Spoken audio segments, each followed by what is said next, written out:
Hey YouTubers, it's Charlie. This is going to be my Flash episode 12 video. A whole bunch of stuff happened, so I'll try to explain all the new characters and what's going on, especially the big twist at the end, the big post-credits scene. This is probably going to be the closest we'll ever get to a musical episode. A lot of the main cast members have musical backgrounds, either on television or as actual musical artists. Stephen Amell has the funniest answers when people ask him if they're ever going to do a musical episode of Arrow. His answers are usually along the lines of never and over my dead body. Okay, so just careful for spoilers from the episode. I'm going to start with explainers for the characters that we just met in the episode, like the brand new characters. First up is Peekaboo. She's actually a character that Geoff Johns created in the comics. Her origin story is pretty close to what it is in the comics, as well as what her character does. She has a boyfriend who's in prison, she helps him break out, and he convinces her to use her ability to steal money. She's one of those characters that's relatively new and doesn't get used a lot, so she doesn't have the long history that a lot of the other rogues like Captain Cold and Heatwave have. She is really useful for teeing up the idea of toxic relationships. She's still in love with Clay Parker, probably needs to get over him. Caitlin Snow, still in love with Ronnie Raymond, probably needs to get over him. I always talk about narrative symmetry, so think about what's going on with Peekaboo's relationship and what it might say about the future of Caitlin Snow and the Firestorm relationship, how that might develop. Caitlin's probably going to get raked over the coals, so to speak. Next up on the list is Linda Park. In the comics, she's mostly known as the wife of Wally West, of the Wally West Flash. Obviously, the show's playing with the timeline just a little bit. They are going to do Wally West at some point, but it's going to be closer to the New 52 Wally West. He'll be an African American. And just because she's going out with Barry now doesn't mean she won't ultimately get married to Wally West in the future. If you didn't recognize her, the actress playing her is Melise Zhao. I feel like she did a really good job. She was really only a small part of this episode, but we're going to see her more in the next couple of episodes. Like, they'll develop that character. She and Iris West can totally duke it out as to which female Flash family member gets Speed Force powers first. Yes, there have been times in the comics when Iris West and Linda Park have had Speed Force powers. I don't think they're going to do anything close to that this season, but just keep that in the back of your mind. It is possible that we could get a female speedster at some point. Then obviously the last big introduction is Gorilla Grodd, like full-on Gorilla Grodd. I've already done an explainer video for him, so I'll add a link in the description. Basically, they are bringing him on full steam ahead. Really what you need to know is that Gorilla Grodd in the comics is fairly evil, so he'll be one of the more angry villains that we'll see on the show. Okay, so moving on to top 5 moments. Number 5, the Flash is learning to use his abilities in new ways. Like they said in the beginning, he's getting faster, progressively faster, and he's learning new ways to use his Speed Force power to help people. Him vibrating his hands on the door to open it, that's going to be a precursor to him, flat out vibrating through walls. I do think we'll see that this season. If we're going to see time travel, we'll probably see him phase through a wall. For those that haven't seen any of the news, they've been pretty open about the time travel stuff. I think that's episode 17. It's the first episode that the new Weather Wizard is going to be in. It'll be like an accidental time travel situation. So I'll talk more about it whenever that episode gets here. Moving on to number 4, Barry's dad does some detective work. The really cool thing about John Wesley Shipp helping out in the episode is that it means that he might be able to get more scenes in future episodes or future seasons inside the prison. It gives his character more places to go, and it gave them some really nice scenes. If my son were the Flash, I'd be really proud of him. I know everyone's hoping that he'll secretly turn out to be Jay Garrick or something like that. They could totally do some weird storyline where he gets temporary Speed Force powers, but that's kind of outlandish. I think his storyline will be more of this. Until they clear him of the murder, he's going to have more prison break scenes. Make as many jokes about that as you want. This episode in general just ended up turning into kind of a prison break episode. Pied Piper broke out of prison. Peekaboo broke her boyfriend, Clay Parker, out of prison. That's going to happen more and more. The more people they lock up, the more people will escape. Which is actually a nice intro to number 3. Pied Piper explains Firestorm. There were actually a couple things going on with this Pied Piper storyline. One, he got away, which means he can show up in a future episode.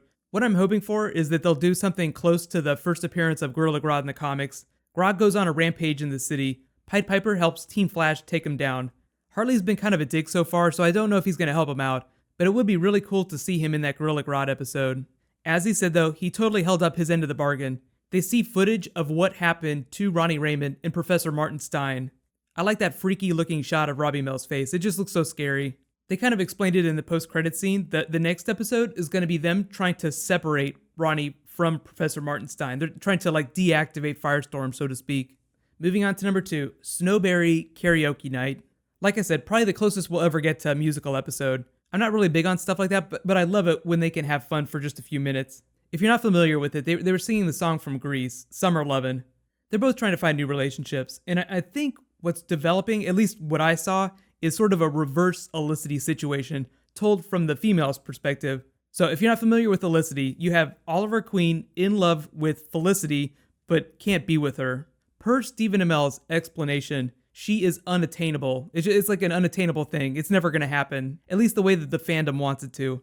So I think the same situation is going to develop between Barry and Caitlin Snow. She'll develop those Olicity type feelings for Barry.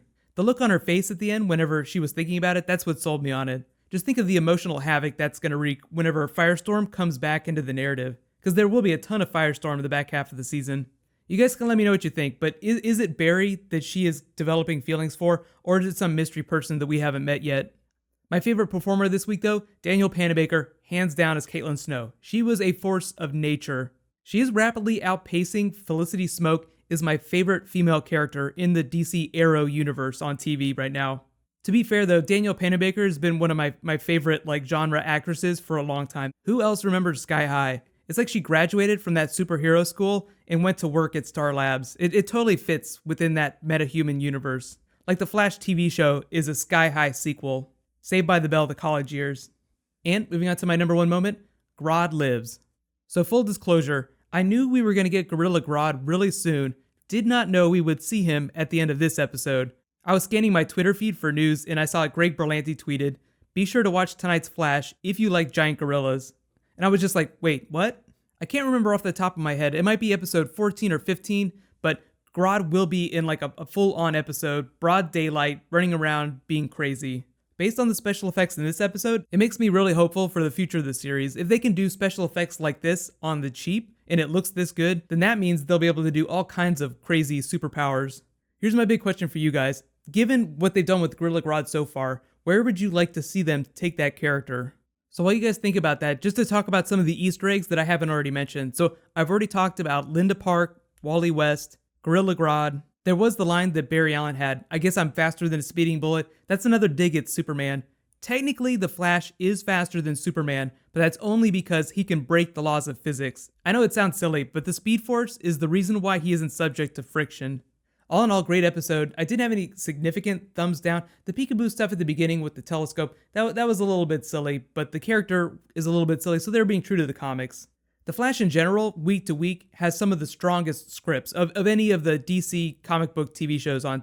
Tomorrow, Arrow is actually going to kind of continue this crazy energy, this crazy party vibe.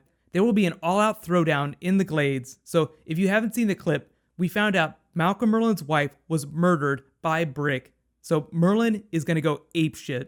There's some other awesome stuff happening that I don't want to spoil, but be sure to subscribe to get my video. I'll post it after the episode tomorrow. And yes, I will do an Arrow Flash Q&A this week, so don't worry about that. I know a lot of people have been asking. Okay, so while you guys wait for all that to happen, you can click here to learn more about Gorilla Grodd from the comics if you haven't seen that video yet. I just do an explainer for his history in the comics. And you can click here to get ready for Arrow. Thank you so much for watching, so let's all high five. I'll see you guys tonight.